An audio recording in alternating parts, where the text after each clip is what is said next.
A few days ago, on July 7th, 2021, Ubisoft published an update on what they're calling Assassin's Creed Infinity, along with some information regarding the future of the series. And around the same time, Jason Schreier of Bloomberg also reported on what this would mean for the series going forward. Even though plans could change, as they often do in game development, it looks like the entirety of Assassin's Creed is going into a full live service platform. And of course, as you can imagine, I have some things to say about that. But of course, before I do, a quick thanks to everyone who's been watching my videos recently. I really do appreciate it, and if you're not subscribed to the channel and you want to be part of the little community we've got going here, please do consider subscribing today. Now then, what has Ubisoft gone and done? Well, in a blog post on their website, they basically talked about how they plan to move Assassin's Creed forward, and they gave us a little bit of information on what kind of shape that might take.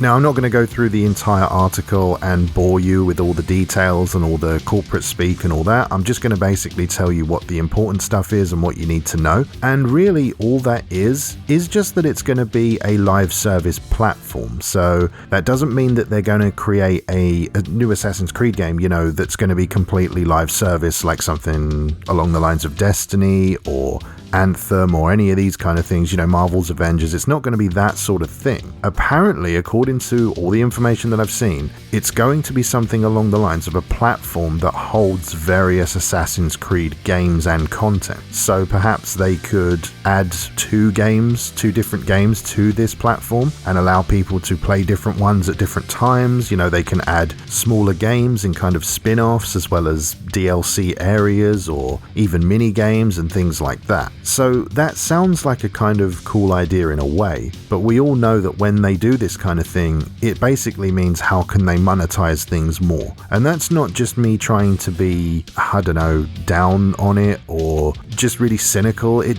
just is what companies do in video gaming. It just is how it goes. So with that said, I just think it's going to be more of a case of monetization over quality. I really think that's the way it's going to go. And I'll be completely honest with all of you, you know, I really like the Assassin's Creed games. I pretty much always have. I mean, I've got a big history with it. I was there when the first game came out and I played it a lot. I really liked the first game. I really liked the second game. Brotherhood was okay. I didn't really enjoy Revelations. Then we had, what do we have after that? Assassin's Creed 3, the one with Connor. I really didn't get into that one either. Then it kind of got back on track with Black Flag, which was actually pretty cool. I really did enjoy that. Then came Rogue, which I never actually played. Even to this day, I haven't. I may go back one day and give that one a try, actually. But then we actually got Unity after that, or about the same time as Rogue. And I know Unity was one of those games, for Assassin's Creed players at least, that they didn't like. You know, it had tons of bugs on day one. It was kind of broken, frankly. But for some reason, I didn't experience any of those problems with that game, and I actually really, really liked it. I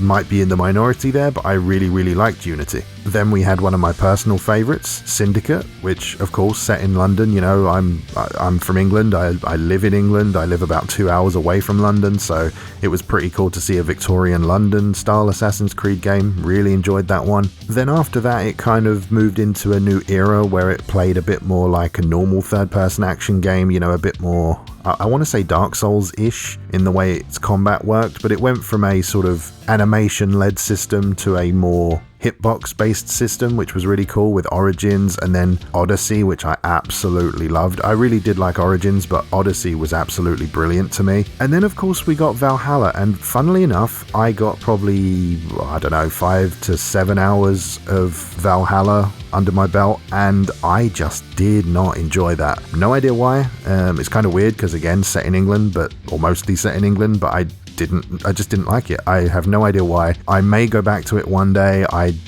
don't know, but either way, it's not important. My point is, I really did enjoy a lot of the Assassin's Creed games. Now, I haven't really played any of the side stuff, you know, the Chronicles ones, but the mainline games, yeah, I would say I'm a big fan of the series, if I'm honest. And this going to a live service platform has me really worried, because these later Assassin's Creed games, for anyone who's played them will know, they have an absolute shit ton of microtransactions and, you know, quote, time savers and all that crap, you know, all the stuff that you just don't need in the game. I wish they spent as much time on the actual in-game stuff as they do on these paid stores. It would be so much better for the game, but I digress. The point is, it just feels a little crappy that it's going to be doing this. Now, it could work out to be something pretty cool, right? It could turn out to be something where you can basically choose the Assassin's Creed experience that you want. You know, if this is a platform with, let's say, multiple timelines, multiple games in different settings, multiple types of games even, perhaps there'll be things where you can buy it sort of a la carte, as in you can pick and choose the things you want.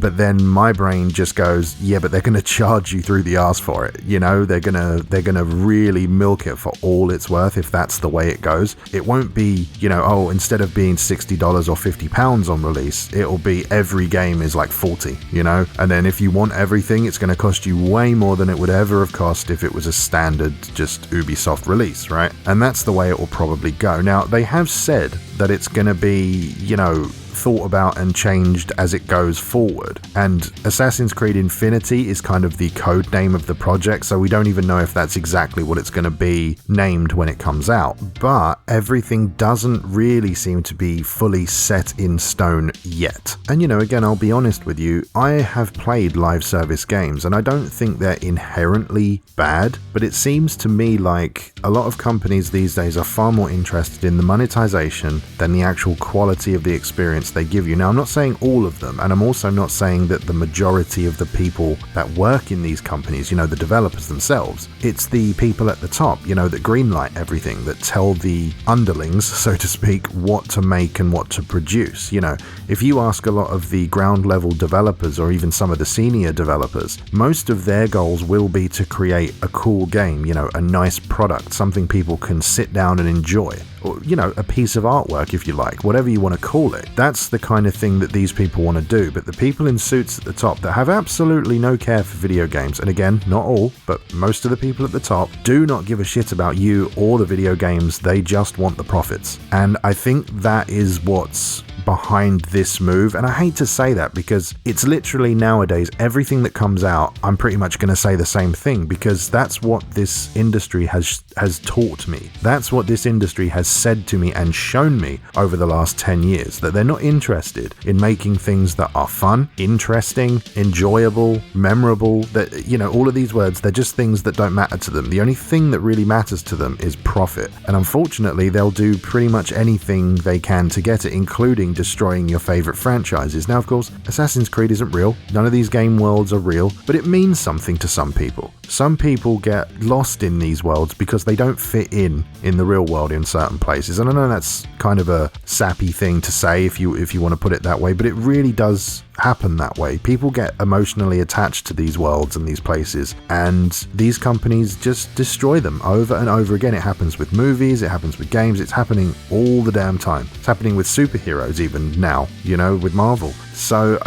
I just don't know if this is going to be a good idea. This to me feels like chasing a trend, you know, 5 years too late. It feels like a move based purely on monetary decisions and not on producing something of a better quality. And really, it pains me to say it, but as every year passes, I just feel less and less, you know, connected to or enthused by the gaming industry. And it's part of what actually drove me to start making YouTube videos, because, you know, I'm not doing anything new here, but I just wanted to get my thoughts down on paper, you know, as they were happening, you know, have some sort of record of the things that happened in the gaming world while I was there, that kind of thing, like a bit of a time capsule, I suppose. And it's cool to be able to talk with all of you about the problems and things that you've seen and experienced in games during your life. And with that in mind, I really would like to know what you think about this down below, especially my regulars to the channel. Please do weigh in with what you think about this move. I'm personally not for it, but I will reserve judgment until it happens. We'll see how it goes, we'll see what they do with it. And also, I think I do need to just put at the end here, I think that Ubisoft really do have a lot to answer for when it comes to the abuse that people have suffered in their company. Of course, everyone in the world has probably had a bad boss or a bad colleague at somewhere that they've worked in their lives. I don't think there's anyone out there who hasn't, but at the same time, this is more than abuse. You know, I've read a lot of the reports from people, and of course I wasn't there. I don't know if it happened, I don't know if it didn't happen. But what I'm saying is, if any of this is true, Ubisoft really should address it rather than just trying to sweep it under the rug, I think. But there you go, that's my opinions on Assassin's Creed Infinity and what it means for the franchise. Let me know what you think down below. If you're not yet subscribed to the channel, maybe check out the rest of my content, and if it looks like something you'd like to be a part of, please do consider subscribing today. Please check out Pyro Games, they're an online retro game store. There'll be a direct link in the video description down below, along with a 10% discount code. But with all that said, thanks very much for watching, and I'll see you next time.